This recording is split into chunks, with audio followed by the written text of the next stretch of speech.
How's it going, Summoners? My name is Nathan and I'm happy to welcome you guys back to our channel. This video will cover our mid-patch update for patch 11.14. In this series, we follow up on the balance changes from the patch to provide you with the updated tier list for all 5 roles. So please hit that sub button because that helps us out a ton and we love creating content to help you guys improve at League. Now, let's jump right into the video.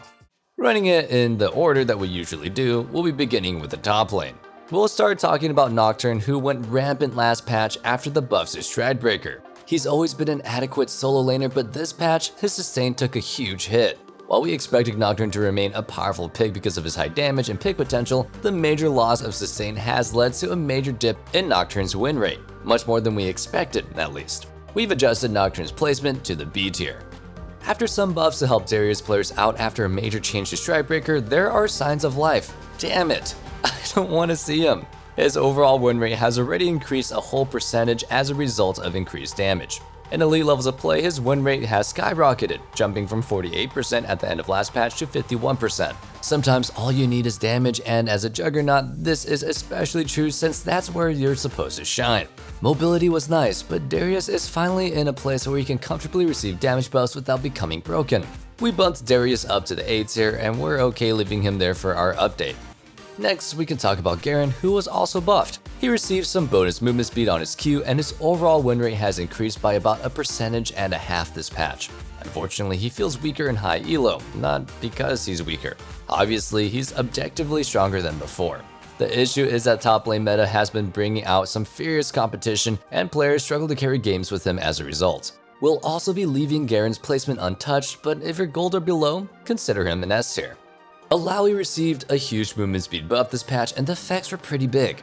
Her overall win rate increased by about 1%, and she's broken the 50% mark across all high elo brackets. The extra mobility has made her both a more dominant and harder to punish lane opponent. We bumped her up to the A tier at the beginning of the patch, and there's a chance that she might actually even be an S tier pick. It's a little too early to bump her up to the top, but we can comfortably say that she's at least A tier for now.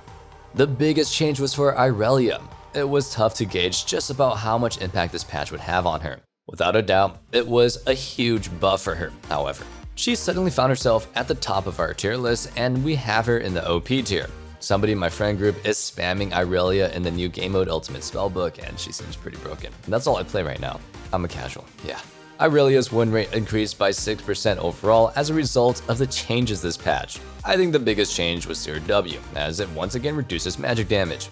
This is an amazing answer to all the burst damage currently in the meta, and you don't have to worry as much about the type of damage that your opponent deals. Now that her late game is significantly stronger than before, players can successfully snowball off of early game advantages and close out games with either cutthroat split pushing or high agency team fighting. If you want to learn Irelia or any other champion for that matter, make sure to check out ProGuides.com. We have a huge selection of coaches, and I'm certain that no matter what champion you want help with, we have a coach for you.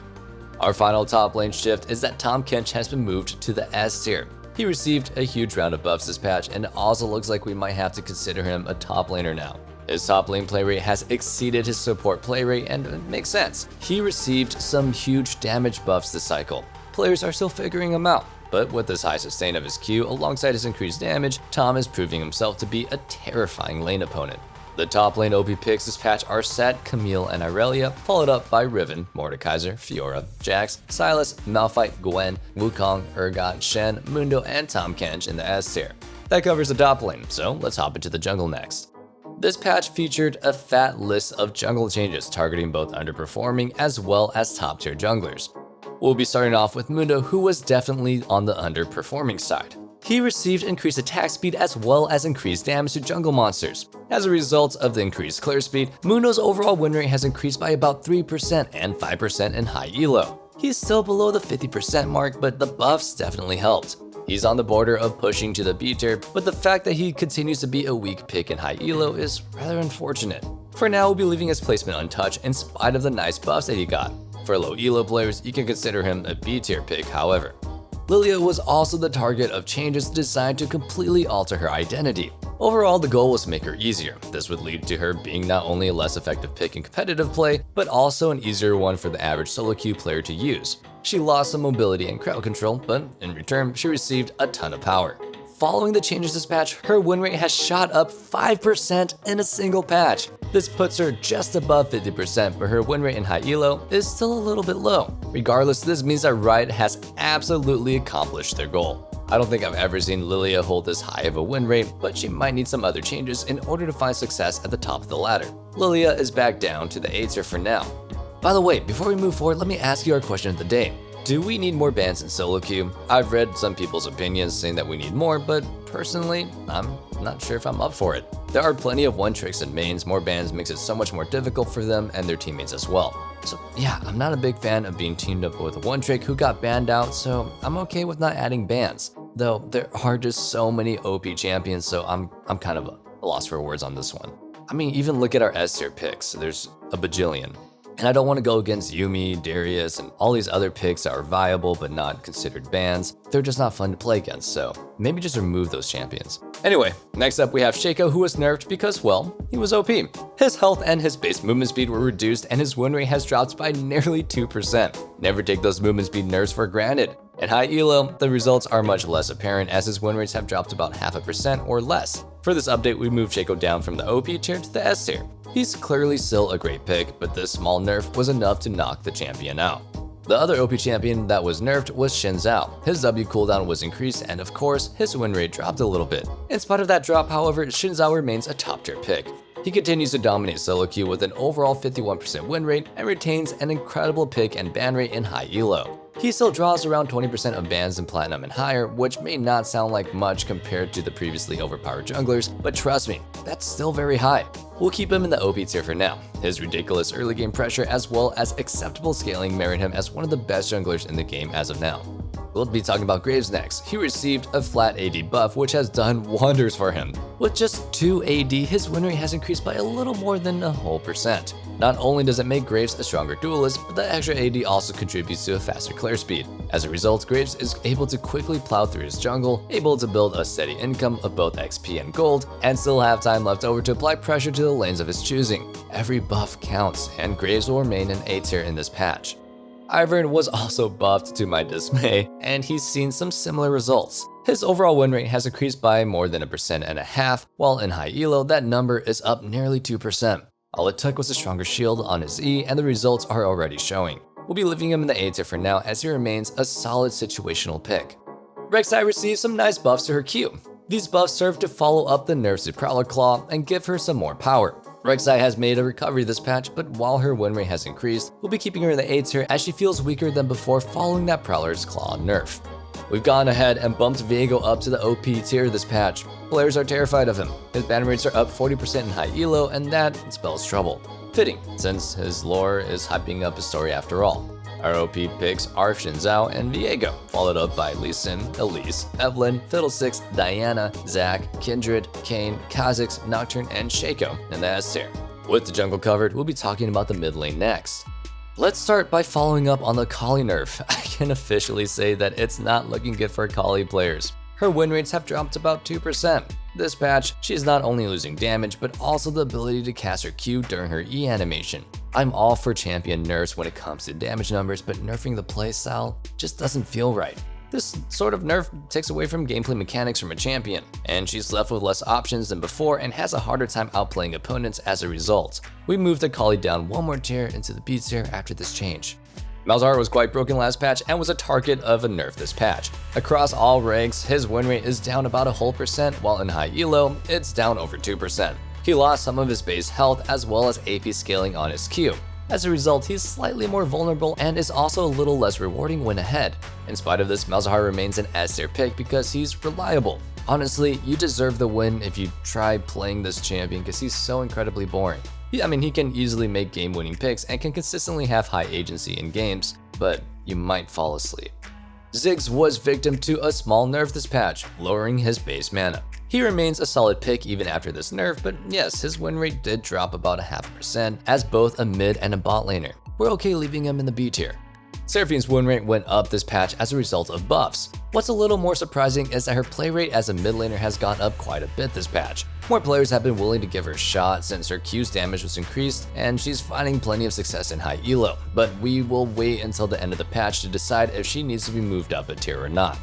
The final change that we made for the mid lane is that Irelia is up to the S tier. Those buffs were huge, and as you'd expect, she's doing well in both solo lanes. The OP picks in the mid lane are still the same. We feature Zed, Katarina, and Sylas. In the S tier, we have Talon, Annie, Fizz, Kiana, Diana, Ahri, Yone, LeBlanc, Kassadin, Anivia, Vladimir, Yasuo, Malzahar, and Irelia. Next, we'll be talking about the bottom lane. There weren't any bottom lane changes this patch, and the tier list remains the same from the beginning of the patch. The two picks we'll point out are Kog'Maw and Ziggs. Like our analyst mentioned in the initial patch rundown, Kog'Maw is going off right now. In Korea especially, he's seeing tons of play. However, he still finds success across several servers, so it's not completely based on region. Direct buffs as well as nerfs to threats have left Kog'Maw in a great place, and he's finally seeing some play, for better or worse. Ziggs continues to dominate as a bottom laner following a massive set of buffs. Even though he received a small mana nerf this patch, he's going strong, and we're confident he alongside Kog'Maw are S tier picks. So with that being said, our OP picks are Ezreal and Samira, followed up by Jinx, Kai'Sa, Ashe, Vayne, Jhin, Ziggs, Tristana, Draven, and Kog'Maw in the S tier. Finally, we'll be concluding with supports.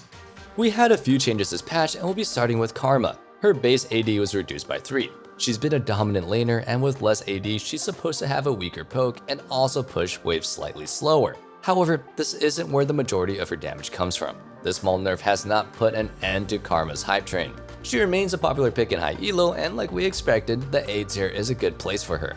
Taric received some nice old mana buffs. While the buffs might not have seemed like much, his overall win rate has increased by over % this patch. More mana, less problems. Also, people are probably playing him more, so maybe the win rates are all out of whack, who knows.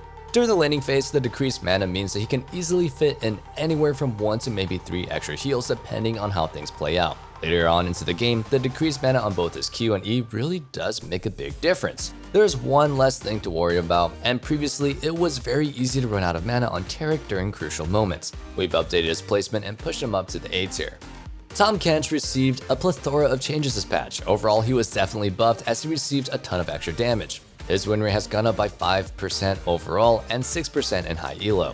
He's more popular as a top laner, but there's no doubt that the buffs have made him a much better pick as opposed to last patch. We've also moved Tahm Kench up a tier into the B tier.